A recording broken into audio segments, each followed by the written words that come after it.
In this video, we're going to give you an overview of Vectric's Aspire software program. I'm going to talk about what the software does, show you some of the parts that customers make with it, and then give you a brief guide to the typical workflow for the process of creating parts with the software for running on a CNC machine. So let's start by answering the question of what is Aspire. Basically, it's a software program that allows you to create 2D and 3D design elements and then calculate the code on those in order to be able to cut them on a CNC machine. In terms of Vectric's product range, Aspire sits at the top and includes all the functionality and the same ease of use as the VCarve Pro software that we offer.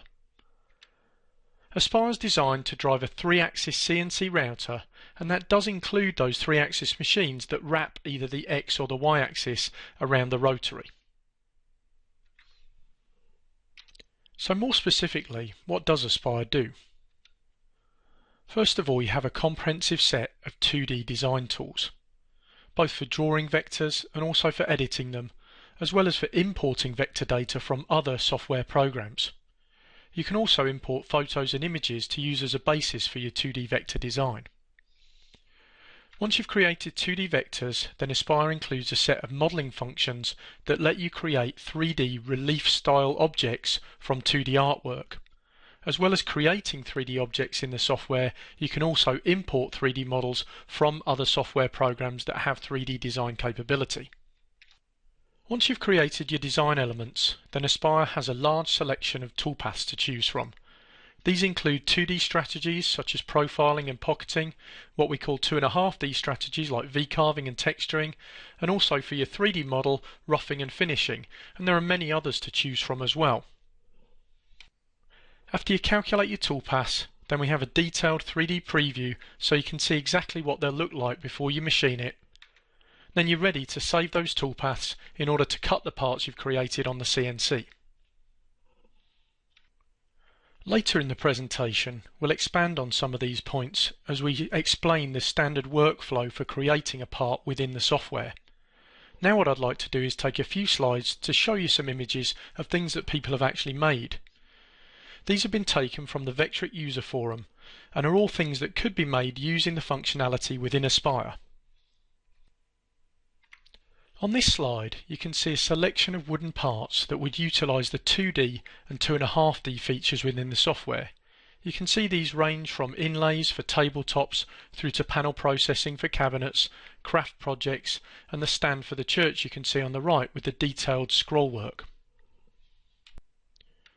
On the next slide, we have wood products that would require the 3D features within the software in order to be able to make them. You can see again that these range in scope. We have the decorative carved mantle, the green man face, the very attractive piece of sculpted furniture, the Gothic tracery of the booth that was made in the church, and the carved door. On the next slide, you can see a selection of signs cut out of a range of different materials. Again, these signs shown on this particular slide could all have been done using the 2D and 2.5D features within the software. Here you can see some that we'd think of as being more 3D examples of signage, whether it's textured backgrounds, texture on the lettering themselves, or the 3D embellishments such as the bird, the butterfly, or the bear sleeping on the cloud. On the last two slides, we have a more eclectic mix of things that people make with their CNC machines. You can see here a variety of different applications, different materials and finishes. And on the last slide here again, a whole mix of different products we can make, everything from instruments through to rustic plaques, frames, wooden toys and even pizza cutters. So now we've briefly reviewed what the software does and looked at some of the fantastic things that people make with it. Let's go ahead and review the typical workflow for creating a part within Aspire. The starting point for any job is going to be the design. The beginning of that is having some sort of concept. That may just be an idea that you've got, it may be something a customer has brought to you, or it may begin with data from somewhere else. For instance, it might be something you or your customer has drawn in another design software program, something like a regular CAD package like AutoCAD or TurboCAD, or perhaps in a more drawing-oriented program like Adobe Illustrator, Corel Draw, or Inkscape, or one of the many others that are available. It may even be something you have as a physical sketch that you can scan in, or a photo that you can use as a basis for your design. Once you know what it is you're going to make, then you can start the software and set up an appropriate size job, and then it's time to either import data if you have it, or to go ahead and start drawing it and creating it within the program itself. The final stage of this will be to start to edit and organize the data that you've created to get it ready for the next stage of the process. For the purposes of this presentation, the next process we're going to talk about is creating a 3D model. But it is important to note that, as you saw from the pictures of the customer projects, Aspire does have a really good 2D and 2.5D capability, so it may be that from your vectors you actually may go straight to creating those types of toolpaths in order to cut that kind of part. Here though we'll talk about the idea that you may be going on from 2D in order to create 3D objects that you're going to use as part of your job as well. Depending what type of job you're doing, the next stage may either be to start to create 3D models, or it might be to go straight to the toolpaths. For the purposes of this presentation, we're going to assume we're doing a job that requires us to create some 3D elements, so the next stage we'll look at will be modelling. As you saw with the examples we showed you though, there are lots of jobs you can do in Aspire that would just require you to create vectors and then go straight to the toolpath stage. If we are going to create 3D models though, again we've got a couple of ways to approach this. You may have a piece of 3D clip art, or you may have a model that's been created in another design package, even by yourself or by your customer, and that may be the starting point for you doing the 3D design. Also within Aspire we have a set of modelling tools where you can take the vectors you've created and start to build those into 3D shapes, which within the software we call components. You start by building simple components and then gradually combining these to make more and more complicated assemblies. In the images you can see there we've got a simple model of a leaf and an acorn, and then in the next image we show you how we can start to multiply these, move them into new positions, distort them in order to create a more complete design. All the organisation for the components is done in an area of the software called the component tree and within the 3D view. Essentially we just continue this process, iterating through the different modelling and model editing tools that we have in the software until what we've got is what we would call the finished composite model. That's essentially what we want to be able to see is the part we want to cut in our 3D view, or at least all the 3D elements of that part. As it mentions on the slide there, it is possible to use multiple sessions of the software to create individual models that can then be combined into a single session at the end to build your finished part. Once we've been through the drawing and modelling process and created both the 2D and 3D data we need to represent the part, then we're ready to think about how we're going to transfer that data into a format that the CNC understands. The next stage of that is to create what we call toolpaths. These represent the actual positions that the CNC is going to be driven along in order to create the cuts for our job.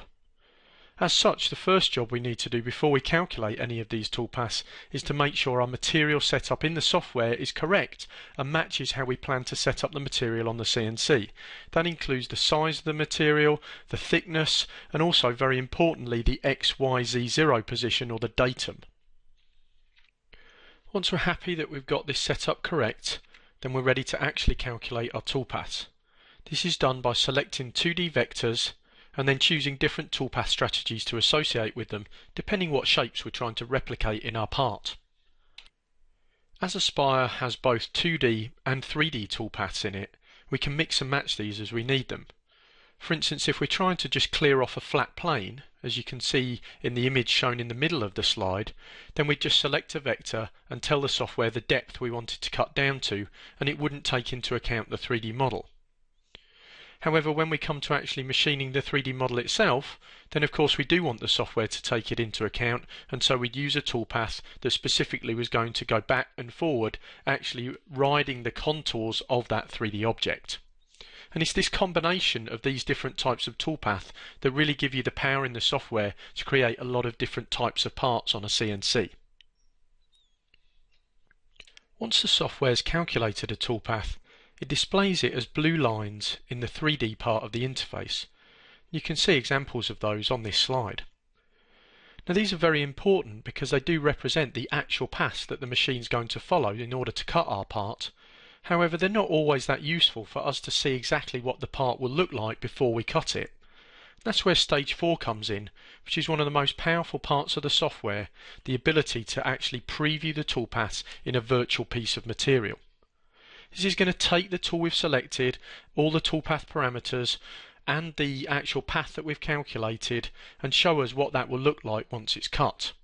This allows us to make sure the parts are correct, to check to see if we've made any errors, maybe picked the wrong tool or something like that.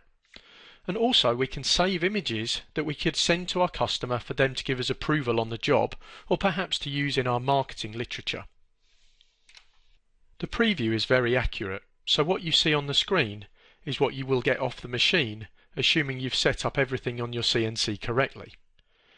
This saves a lot of wasted time and material by giving you the chance to solve the problems before you've got to the actual stage of cutting the part. Once you're happy with what you see in the toolpath preview, then you're ready to save the toolpaths and send them to your CNC. First stage is to choose either individual or groups of toolpaths that you're going to save, and then you're going to pick something that we call a post-processor. This is a file in the software that formats the toolpath moves so your CNC control can understand them and translate them into physical moves on the machine. Within Aspire we have hundreds of different post-processors to choose from that support all the major CNC machines and major control softwares.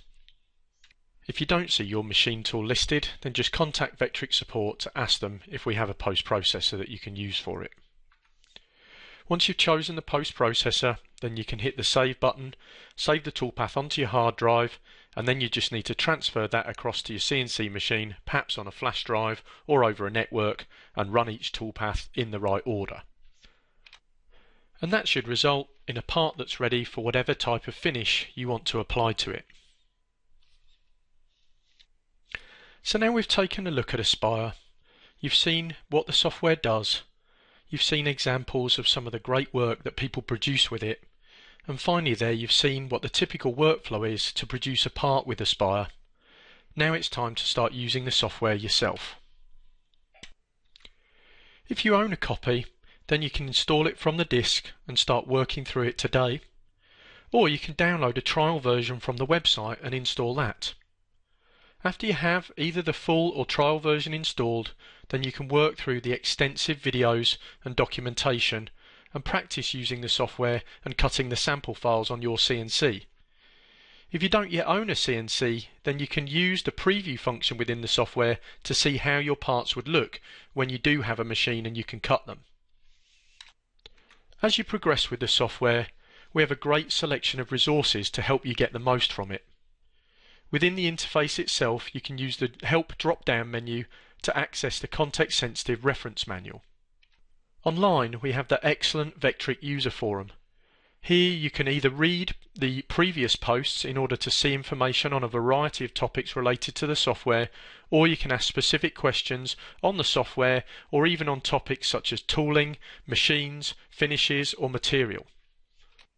Also online, we have our support website that gives you easy access to the training material, the forum, our free monthly projects that you can download and use within the software, program updates, and our FAQ or frequently asked questions database that you can search for information about the software and related topics.